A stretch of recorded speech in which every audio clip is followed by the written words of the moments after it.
are, guys. This is the stream we're going to be fishing. I'm going to go over in a lot more detail sort of what we're fishing for, how I'm fishing for them, what time of year it is, maybe even talk to you a little bit about the channel because it's been months since I put a video out. Put a little bit of floating on my dry dropper rig here, and we're going to get started. Put a fish in the net before I do a whole lot of talking. This area right here looks like a fantastic pool. We may get our first fish straight away.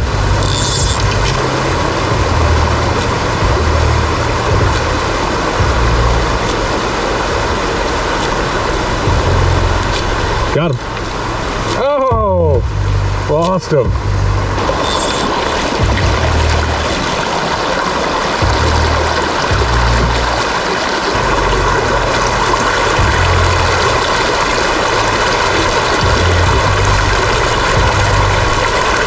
Got him. Okay. Not bad. That was quick. This is the very next pool up. We got ourselves a little wild brown. Not bad at all. Not bad at all. Just a gorgeous fish. Cannot go wrong with that. Absolutely beautiful patterning, as you can see. Just excellent. All right, let's let this guy go. All right, guys, not bad. You know, this is a great stream. I had a feeling we were going to get into fish pretty quickly. Now this particular stream will remain unnamed because it is an unstocked stream with both wild browns and wild brookies. A really enjoyable stream. I fished here a couple times this past year. Had a good time every time. I have no doubt it will be just as nice today. A late October day. Pretty chilly, kind of windy morning. The forest is kind of sheltering me a little bit from the wind, so I don't really have to worry about that too much. Running a dry dropper rig. Not expecting as much topwater activity as I would usually anticipate in this stream because we did just have some pretty recent rain. Water's running a little bit faster. The fish may not quite be looking up as much as they have been recently, but that remains to be seen. We'll see. Now, we are in late October. Could there be brookies and or browns spawning in the stream? Yeah, there could be. Simple rule of thumb, don't fish for fish on reds. Done deal. Don't have to complicate it any more than that. Some people want to complicate it more than that. That's their prerogative. Don't fish for fish on reds. It's not sporting. Beyond that, I don't see any problem with fishing a little wild stream like this in autumn. And that's why I'm here today, to enjoy myself and to catch some of these beautiful wild gems. As far as my rig and everything like that, we'll go over that a little bit later. Let's head up here, get ourselves some more fish. So we're in a situation here where we have kind of a broad, slow-moving run. In a situation like this, you would ideally not approach very, very close. If you have room for a back cast, use that room because fish in these broad, slow-moving runs are going to spook very, very easily. And if you're trying to creep up on them, chances are pretty high that you'll get up through this run and catch nothing and go, wow, I can't believe there wasn't a fish there. Well, you almost certainly spook them on your way up.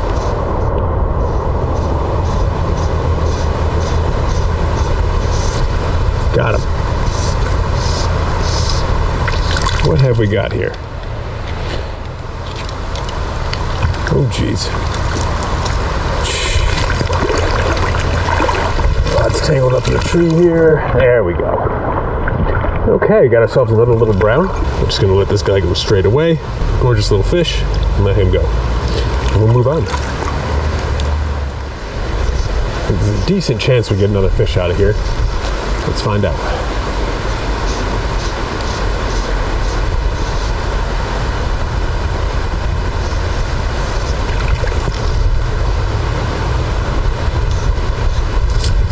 Yep, got him. Oh, lost that one.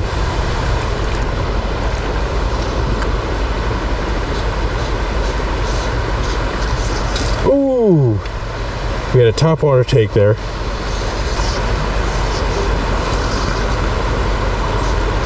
Oh, nice topwater take over there. We may be able to get that fish to hit again. It completely missed. Okay, so let me just break the spot down for you. We have this tree here that's been undercut by the stream. We have some faster water kind of coming down the center of the stream here. We have a nice, slower current down beside this undercut bank and near this undercut tree. That's where we're likely to get this fish.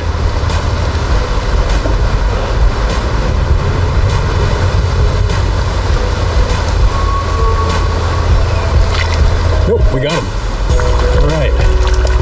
Got a lot of overhanging branches here. Gonna have to get a little creative with how I get this fish back up to me. If we lose him, we lose him. You know, it is what it is. Okay, looks like we're gonna get him in. This fish took the nymph. Beautiful little brown. All right, guys, 3 browns already. Not too bad. And I think we've gone, I don't know, 50 feet. and had a couple of mistakes already too, so you can tell this is a very, very nice stream. No brookies yet. I'm sure that's to come. So as I move along here, I'll address some of the sort of random comments that have come across my channel in the last number of months when I haven't really been posting all that much on YouTube, but I've been posting on my Instagram. Somebody had mentioned they saw my 3-weight and they said, "Hey man, it's time for you to get a balanced rig." No, I mean, this is perfectly balanced. This is you know, a 3-weight range Lamson Liquid on a 7'6" 3-weight. This is a perfectly balanced rig. Nothing to balance here, guys. I don't really know, you know, I'm not mad about the comment or anything like that, but I don't know what they thought they were talking about when they said I need to get a balanced rig, but this is perfectly balanced. I mean, it's just...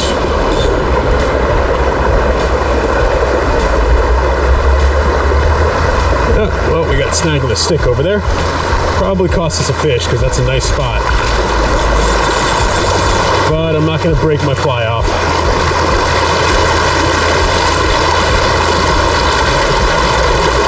But the moment I turn, we have this nice spot right here. Let's give it a go.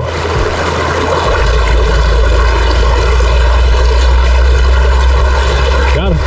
Oh, lost that fish. Let's see if I can avoid the same problem if I'm able to hook another one. Another one. All right.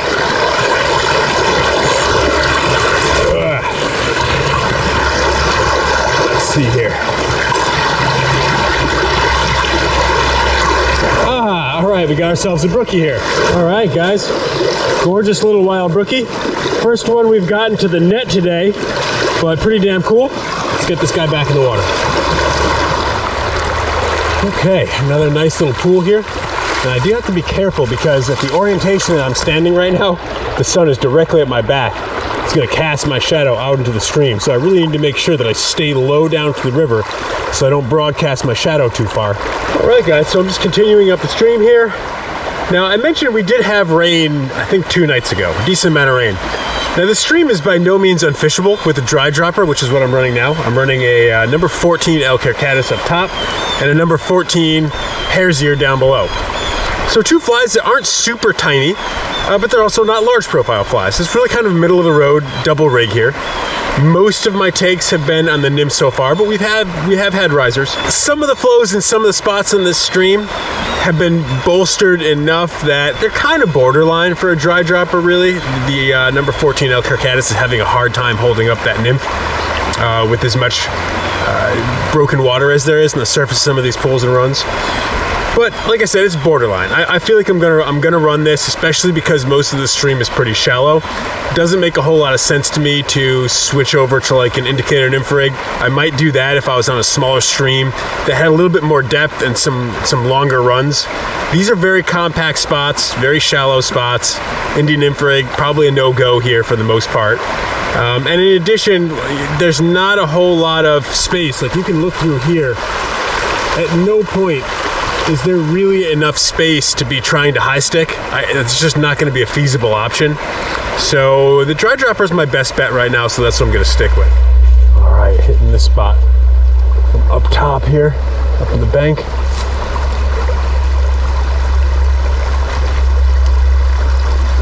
Ooh, I thought we were going to get take there. I really did.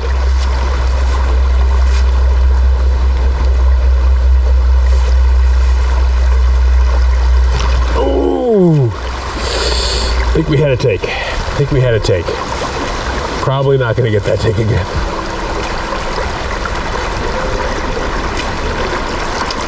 Got him. Oh, all right, he threw me. Or rolled me, I should say. I rolled him. Jeez, tongue-tied over here. I rolled that fish. I could tell it was extremely small, so I'm not heartbroken that I lost it. But there was one down there after all, as I figured there must be. So, as to the question of why haven't I been releasing YouTube videos for like the last 3 months, the theme of this episode is minimal complication. I just haven't felt like it, guys. Simple as that, you know? Look, I do make some money on the YouTube channel, but it's a very small amount. We'll put it this way. It doesn't even approach paying for even a fraction of the gas that I burn just driving to all the places that I fish in the course of a year. I mean, it doesn't even begin to approach even just paying for that. So it's not like I make my living on my YouTube channel. I do it just for fun. And so if I don't feel like making a video, I'm just not gonna make one. And I just haven't felt like it. But that started to change this autumn, and I started to think, you know, maybe a video would be fun to make. So that's why I'm out here recording some stuff in a small stream. But yeah, I mean, the answer is as uncomplicated as that. Just haven't felt like it. And whenever I don't feel like it, I'm just not gonna do it, right? I mean, why stress myself out over it? So I hope you guys understand. Anyway, let's get back to fishing.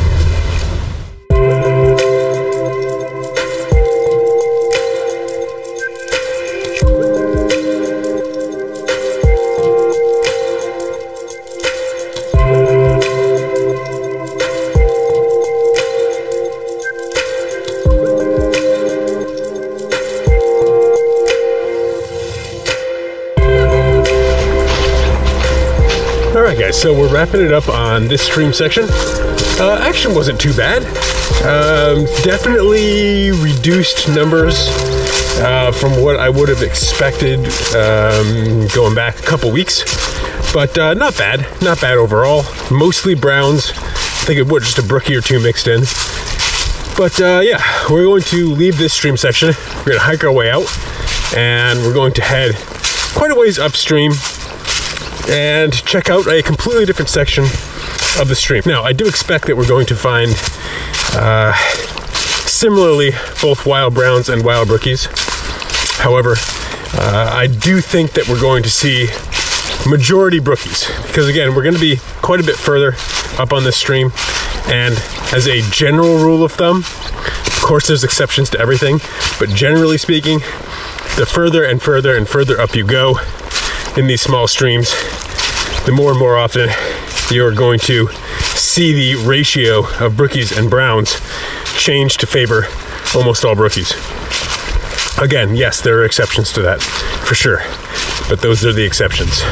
Okay, I've got a drive of about 5 minutes to get to the upper section of this stream.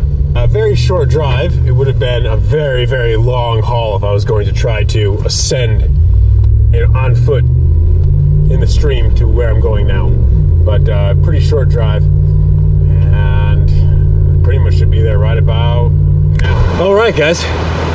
So we are in the upper section of the same stream now. Looking beautiful. Flows are looking great. We're gonna keep on running a dry dropper, and I guess see how this section of the stream produces differently or similarly for that matter. This section of the stream is actually even shallower than the last section we were on. So I'm feeling like the number 14 pheasant tail that I've been running here, which you can kind of see it against the fly box there, a little bit heavy. It's tending to bottom out even when I'm not running it all that far beneath my dry fly. We're gonna have to go with something a little smaller, a little lighter. You know, we could go with an egg. Yeah, you know what? Let's do a little egg pattern and just kind of see what happens, huh?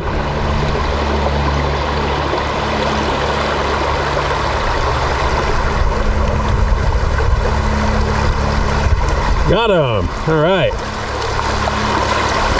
Oh, I lost him. Damn.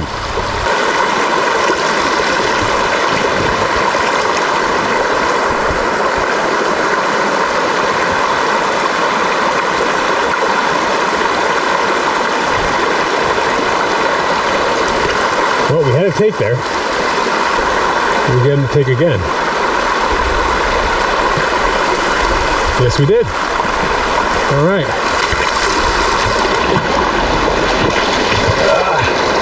Oh, net fumble, and we have lost that fish. Ooh, losing fish has been a real theme of this day. Well guys, 3 fish hooked in the stream, 3 fish lost before I could get them to the net. That's just how it goes sometimes. No sense in crying over spilled milk. Unfortunately though, I only have, well, I'm on my last battery right now for the camera here, and I've got like 33% left on it. And honestly, I have way more fishing left to go than 33% of one battery is gonna cover, which puts me in kind of a bind here. I don't know how I'm gonna handle this. We'll see if this episode gets abruptly cut short.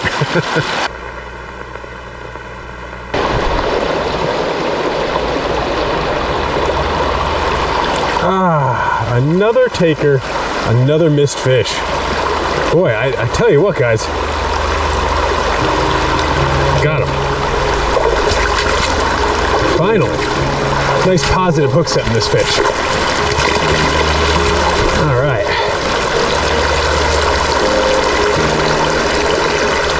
Oh my God, it's a wild tiger.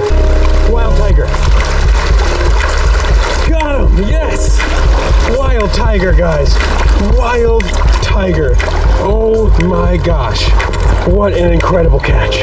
What an incredible catch. Oh my God, I gotta collect myself here. Woo. Look at the gorgeous patterning on this thing. This fish is about 8.5 inches. I'm just awestruck. All right, guys, let's get this incredible fish right back in the stream. Look at that, and he's off. Yes! Yes, guys, yes! That's what I'm talking about. Wild tiger trout on this beautiful wild trout stream. Woo. You know, I didn't want to mention it from the beginning of the video, but I had confirmation that one of my buddies was out here and had nabbed a tiger trout on this stream. It doesn't mean that the chances are skyrocketing or anything like that, and there was an incredibly high chance that I was going to leave the stream today not having seen a tiger. Like I said, I have fished this stream a couple times this year. Springtime, early summer, earlier in autumn, and I've never got a tiger on this stream. But it happened, and it happened with, God, I've got 14% battery left. So to think, I came this close to nabbing that fish, which would have been, I would have been elated to catch that fish, but I came this close to catching it with a dead battery in my GoPro, unable to commit it to a video. Wow, wow. I am just awestruck right now. Wow, wow. Okay, so like I said, I've only got about 14% left in my battery. I'm gonna try to get some more fishing in before my battery invariably dies, but let me get back to it now before I waste too much of the already incredibly small amount of battery power I have left.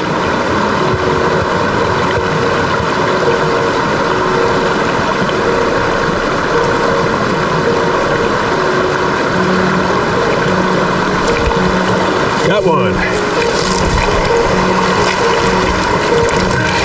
God, this guy's little, teensy tiny brookie. We're not even gonna film this guy. We're just gonna let him go straight away. This guy is not even 3 inches. Took the El Caddis with gusto, though.